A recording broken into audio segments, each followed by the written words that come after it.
Alright guys, so what's up everybody?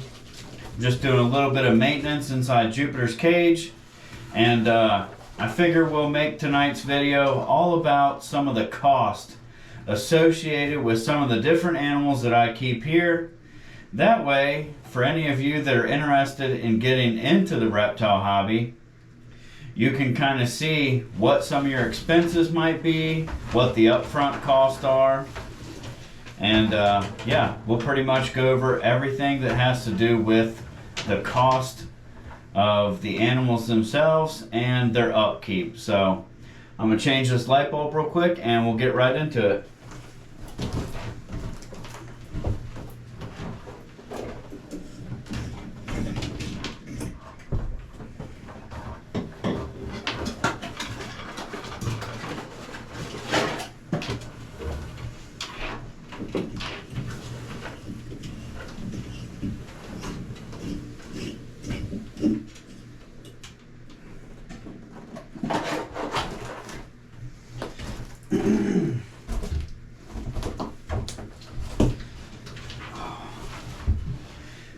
Alright, so first things first.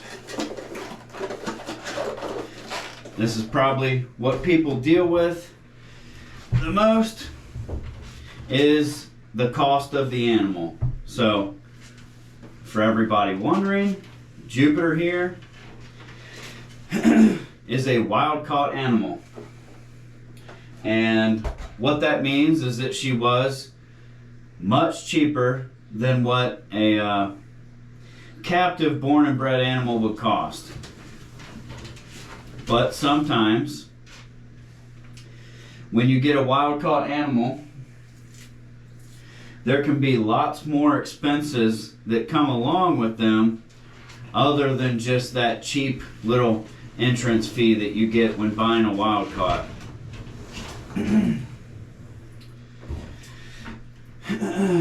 So I've had good luck with her. I've never had any issues with worms or parasites or anything like that, but those are definitely things that you can find when buying a wild caught animal. I've actually had to deal with that issue in my dwarf Caiman, Chico.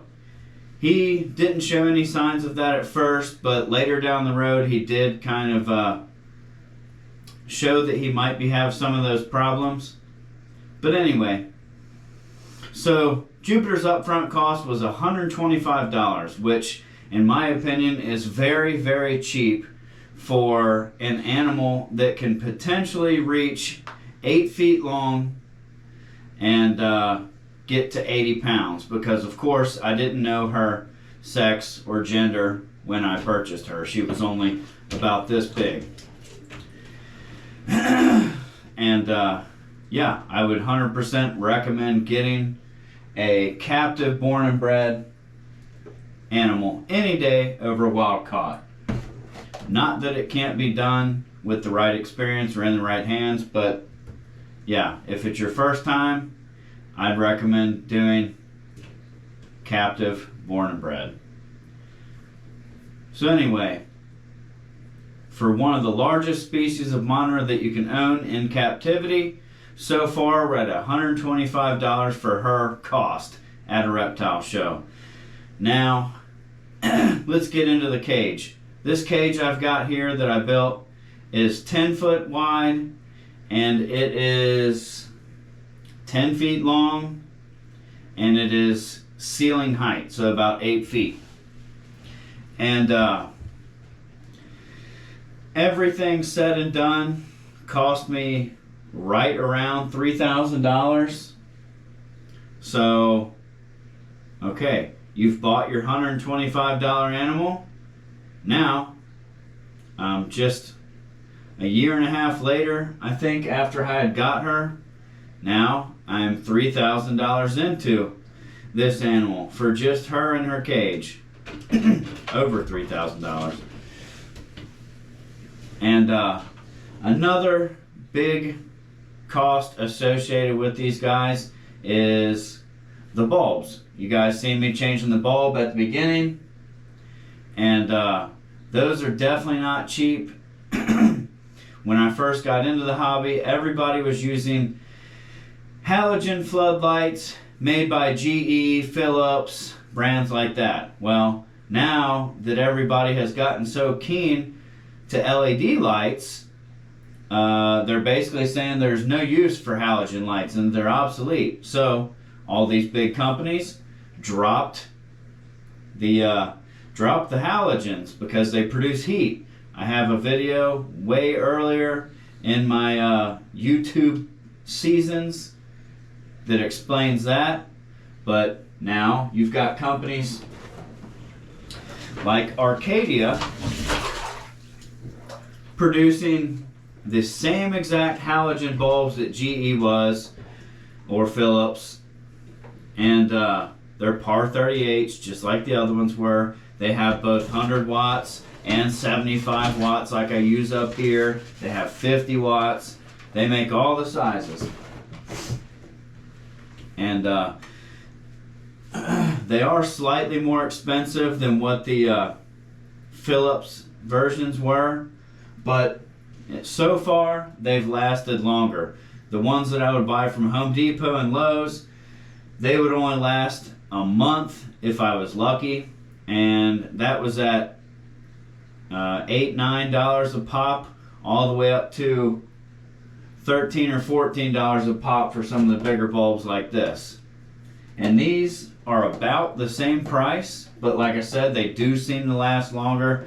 They're designed more towards reptiles, whereas the other ones were doing basically the same thing, but I feel like Arcadia has probably done more stuff to make sure these are reptile safe. But anyway, that's another cost you got. Every month, you have to make sure you've got enough bulbs for these animals. You know, there's 7 in this enclosure, so that's a lot of different light bulbs you got to keep up with. And if they're only lasting 1 month, then yeah, you're spending money a lot to keep them going. And these bulbs that you see up here in the middle, those are very expensive. Those are about $60 a piece if you price match. And if you don't price match, I've seen them all the way as high as $80 or $85, sometimes almost $100. And these are the UVB and heat bulbs, which some people don't use them, but I found that they work great for the monitors. I do swap them out about every 6 months, so that's one over here and one over here. So right there you're looking at $120 every 6 months just for those 2 light bulbs. And those are called Power Suns. And let's see, what else? We'll get into the food cost. So Jupiter here is actually, she definitely is the cheapest animal to feed here at House of Exotics. You wouldn't think so because she's 6 foot and 35 pounds, but she feeds on primarily quail for her diet and fish.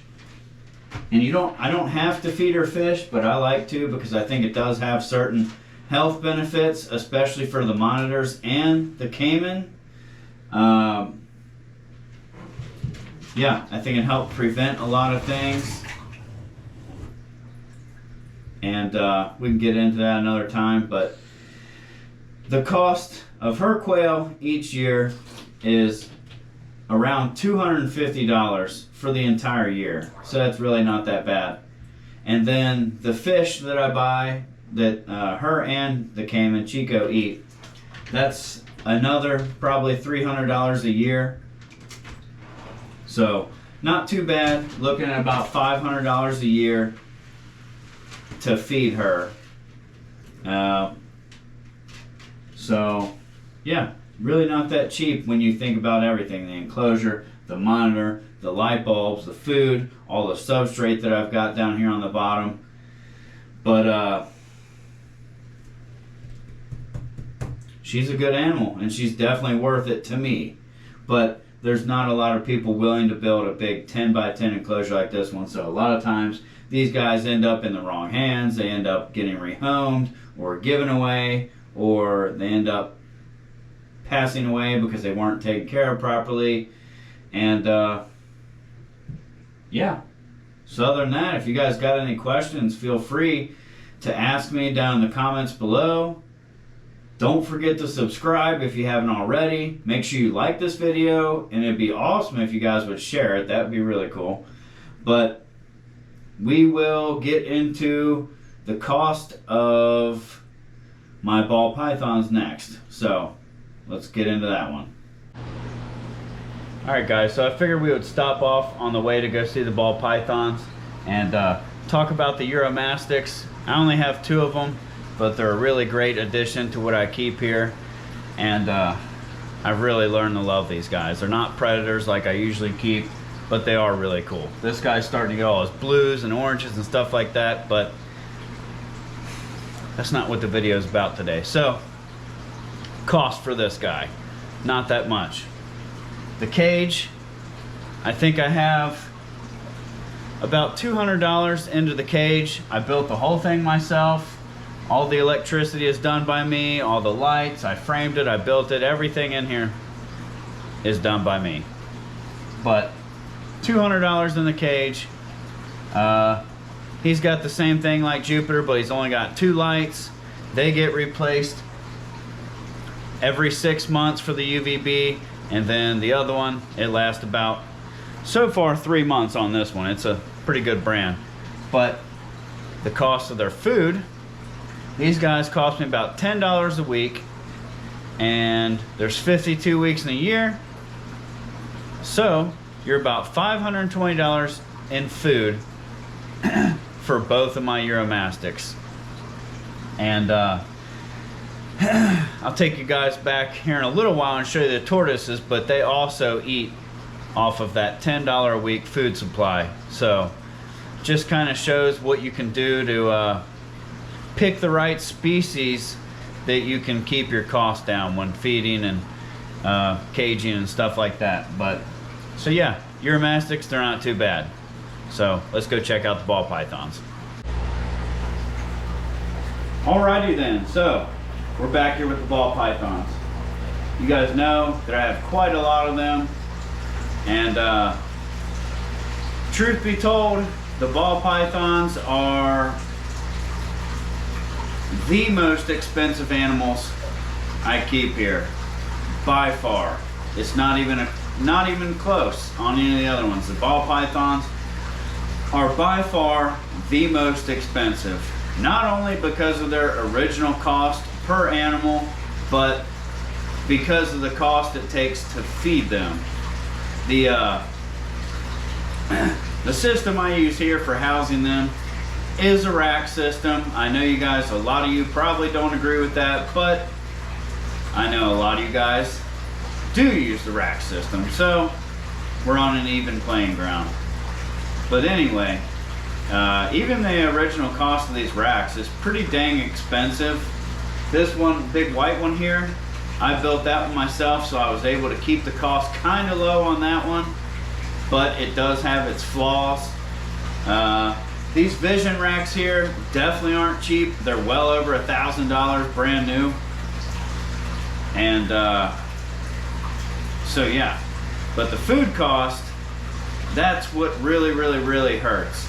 The for all the ball pythons I keep here, I spend roughly $100 a week, maybe a little bit more, maybe a little bit less.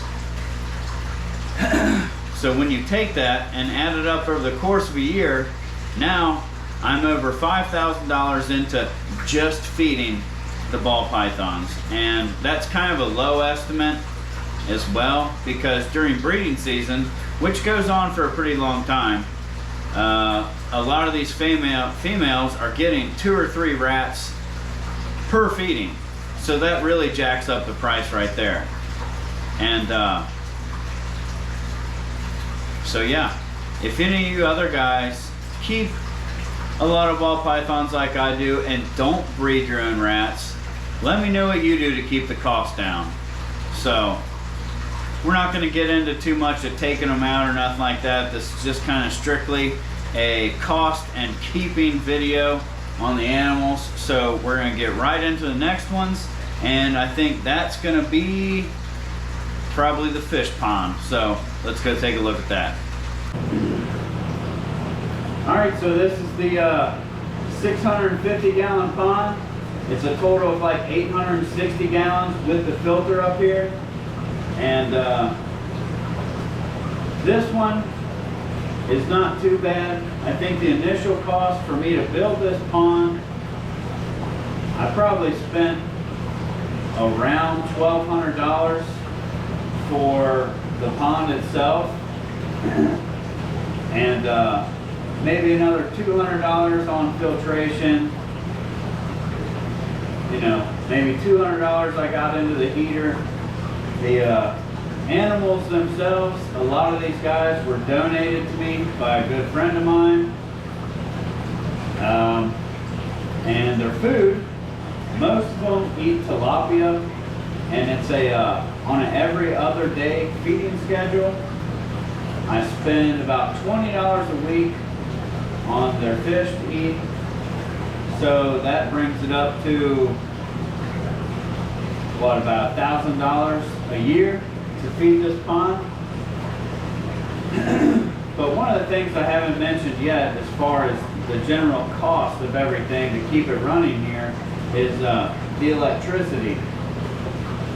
And this is one of the ones that really sticks it to me, is this big old pump here. It's like 1,200 gallons per hour. It runs 24/7. It never stops.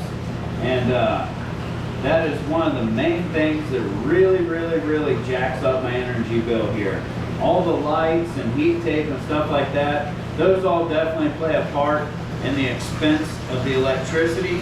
But my pumps on my ponds and aquariums that run 24/7 like that, those are the ones that really hurt the energy bill. So definitely something to keep in mind if you're going to get a pond or build one yourself like I did. And this one has a small part in the money side of things, but a big pond like this will produce a crap ton of humidity in your house. So you have to have pretty adequate air circulation to get all this humidity and stagnant air out of your house. So I do have fans and a system set up that helps with that, and it does a pretty good job. But this pond also keeps it humid enough to where it actually does benefit some of the animals that live here. So that's about all I got for the pond. I guess we'll maybe we'll look at a couple other things here real quick, and then we'll probably wrap this one up. All right, next up we got the tortoises, the redfoot tortoises. So the initial cost of these guys was relatively low, because I do know the some of the managers up there at this particular pet store that I got them from. I know you guys might remember that from a previous video, so I'm not going to get too far into that, but their initial cost wasn't too bad. This big tote water trowel that they're in, I got that for free, so that didn't cost me anything. But like I was saying before, these guys actually eat most of the same exact food as the Uromastyx do. So they're actually included on that $10 a week meal plan, if you will. So this is another great species to keep if you want an animal that's going to live a long time and going to have a relatively low maintenance cost.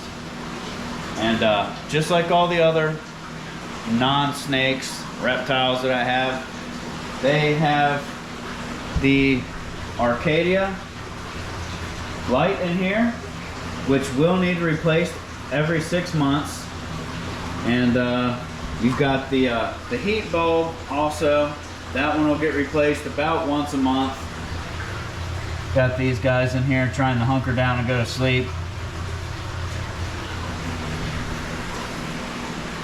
So anyway, all in all, the tortoises are definitely a great pet in my opinion, as long as you get their setup right from the get-go, because the UVB light is very important for these guys, and controlling their humidity, that's another important factor. But yeah, like I said, their general cost is not that bad, so pretty good. They make pretty good pets in my opinion. You just have to be committed for something that could live up to 50 years. So I think I got one more animal on the list that I was wanting to show you guys and talk about his cost a little bit, and we'll go over that right now. Alrighty, last but not least, I got my big guy Chico here, the dwarf Caiman, and we'll go over his cost a little bit. This is a 4x8 by like 5 foot enclosure. It's pretty big, but he's definitely outgrown it. And the original cost of this was not too bad, because I did have a lot of the wood here already. The glass I got made locally. I think it cost me about 200 bucks. And a lot of the supplies in there I was able to scrap from job sites and stuff like that. But you guys already know the initial cost is kind of on you. But Chico was also relatively cheap for what he will eventually cost. I think I paid 300 bucks for him at some point in time, and he was just a little bitty baby, like the size of a gecko.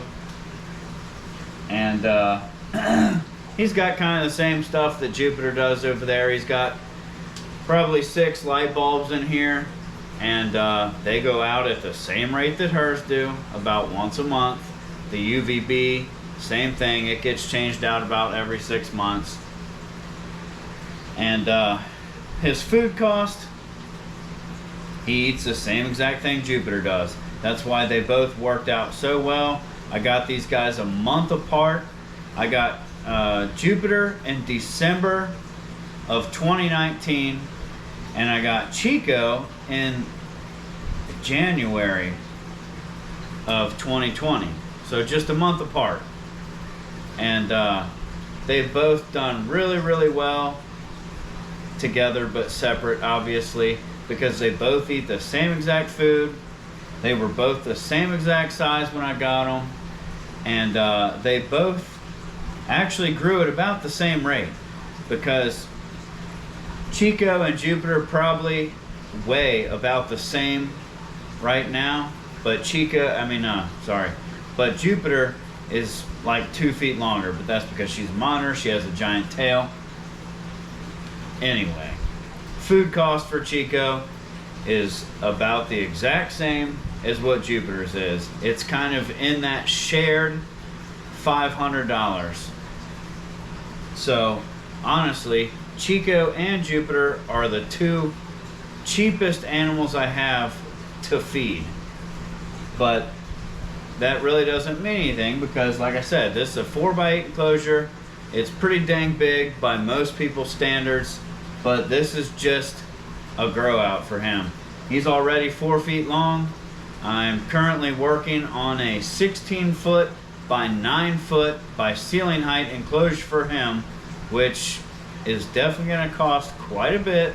I'm going to try to save money where I can, but not only does it cost a lot, but it's going to take up a huge portion of my house here. So that's something you definitely got to be ready to commit to if anyone was to ever get any type of crocodilian, which I don't recommend, but under the right circumstances, they can make really, really exceptional animals to keep if you do it correctly. And that kind of covers Chico's cost there.